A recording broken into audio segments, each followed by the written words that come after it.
Hello Giants fans, welcome to Giants Baseball 101. I'm Gabe Vaughn, your host. We got another subscriber today. We're up to 79. That's just almost at 80. So I'm really happy about that. Thank you so much for joining, and let's just keep up the good work. The Giants lost to the Nationals 6-1 today, so they were swept by a team that has a huge losing record this year, and I just have to look at this after these 3 games and just say, wow, I just could not have pictured this happening.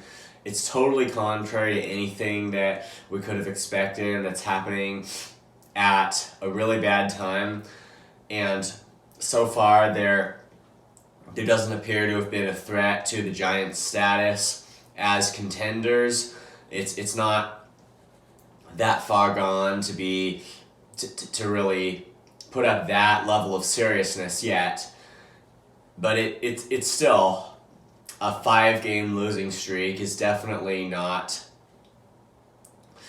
something to be impressed with your team about, and everybody's aware, I'm sure, that there is something wrong here. And I think that it really just highlights the Giants' rotation needs. What Anthony DeSclafani today, he allowed, it was several runs. I mean, the first 2 scored against Scott Alexander, and then DeSclafani, I think it was like 4 that scored off of him in his multi-inning outing there. So they tried pitching him behind an opener after Alexander, but that did not work out today. The Giants' only run of the game came on Joc Pederson's solo home run in the 7th inning. So they lost 6-1. And it's the whole issue that this is really circling back to is the Giants' need for rotation help. And I think that it's just a good reminder that when you point out a weakness present in a team, and there's really a predictive component of that, like if this isn't corrected, it's going to negatively affect them. I think the Giants' current situation is a good reminder that the things you can reasonably predict and infer don't always happen all at once, and that even when you predict a weakness in a team, they might get away with it for a while before it begins to really show itself. Or like in the Giants' case, it's just been at different intervals that it's shown itself, and the Giants have to deal with that.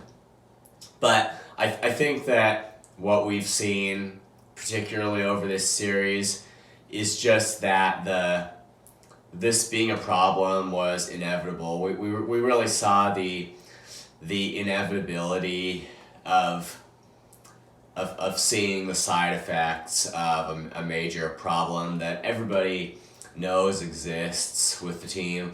That's what this is really a reminder of. You're not going to always, and it's just very possible for a team over the short term to get away with something and even be in contention. And the Giants in particular, they've had a lot of strengths, and one of which was high quality pitching at the top end, although that too, I'll just point out, both Logan Webb and Alex Cobb have pitched poorly in their previous outings. Webb was in fact worse, coming in yesterday and allowing 6 runs in 1 1/3 innings. So the Giants' pitching problem, it is a thing that it's going to keep coming up, and it's probably always going to be a thing unless they can really do something about it. And they're going to have to obviously hit a little bit better too. I mean, just scoring one run today. If had their bats been hot, they might have had a chance of catching up with the Nationals on 6 runs, but that just didn't happen. And using an opener, normally that has really, it's really not been a bad strategy for the Giants. I mean, there haven't been a whole ton of games where they've lost because the opener was ineffective, but today, I mean, the Nationals jumped on Scott Alexander right when he came in the first inning, and then they jumped on DeSclafani later, so just some issues here with the rotation. The trade deadline is really the place to address that, and that they definitely need to focus on starting pitching, whether that's Shohei Ohtani or maybe a couple of lesser trades.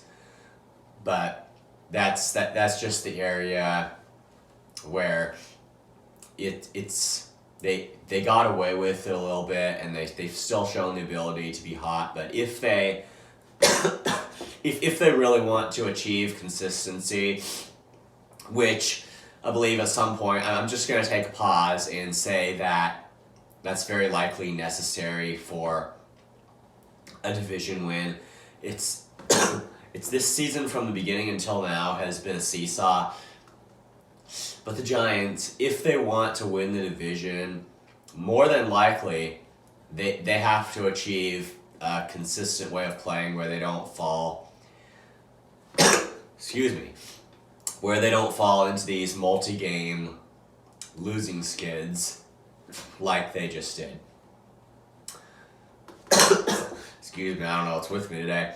So, the Giants have to address this, and they have to have a rotation that can be counted on a little bit better. And I think that, I mean, just adding one other consistently quality starter to join Logan Webb and Alex Cobb, that would be a place to start. Because I think if the Giants can have 3 quality starters in their rotation, that is going to make a huge difference. So that this is a real, maybe you could say the rotation's at a sweet spot where one quality addition could make a significant difference, getting the ball once out of every 5 games, and it'd be once out of every 3 that remain, those 3 that often just really turn out to be the problem for the Giants.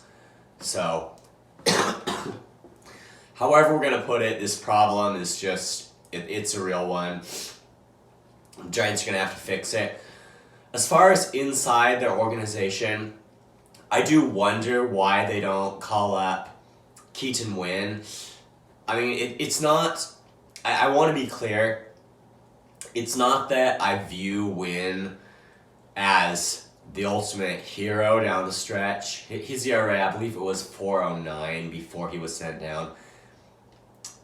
I really don't view him necessarily. He could surprise us. I'm not saying he's not going to be any of these things, but I really don't view him as the hero down the stretch, or as necessarily even a guy we can predict to be a future ace as of right now. But it's just the way he's been solid in his limited major league action with the Giants right now. It might be better than nothing to try to help them to solve their rotation problems. And they don't need to stick with him if it doesn't work. And I definitely don't want this to turn into another one of these prospects gotta find his groove. He's given plenty of chances to do it in the majors, even when he's not producing. That's not what I want this to turn into. And yet I believe from what we've seen that Keaton Winn deserves another chance at the rotation, and where the Giants need help, if he can really tap into being an everyday starter for the Giants, that's where it definitely is an option here to give him a shot. And even if they successfully add someone at the trade deadline, I'm still saying he should get his shot in the 4th spot of the rotation I'm just saying that that's an idea of how they can potentially solve this problem. And I think that we really can't know how it's going to turn out until they try it. So, yeah, those were just some ideas for the rotation, which is going to have to, in spite of some of the good stuff that we've seen, and Logan Webb's not too far away shutout. It was a couple of starts ago. His general effectiveness, even though he wasn't yesterday, and it's kind of the same thing with Alex Cobb, but the rotation in general, it will have to improve if the Giants are going to. I still expect that whatever happens in that regard, they're going to have plenty of hot streaks, and they might, it could still be a steady climb in wins and legitimate progress made as far as the wild card spot is concerned. But, excuse me, if they want to achieve consistency, then something has to be addressed here. And that, in turn, achieving consistency and not falling into these slides anymore, that in turn is probably a prerequisite for winning the division, staying in the race. They have a chance for that, but they have to be ready to climb to the top and stay there. Thank you for watching. This has been Giants Baseball 101. Please subscribe if you haven't. Also, please leave your questions and comments. You know where to do it. I'll see you next time on Giants Baseball 101.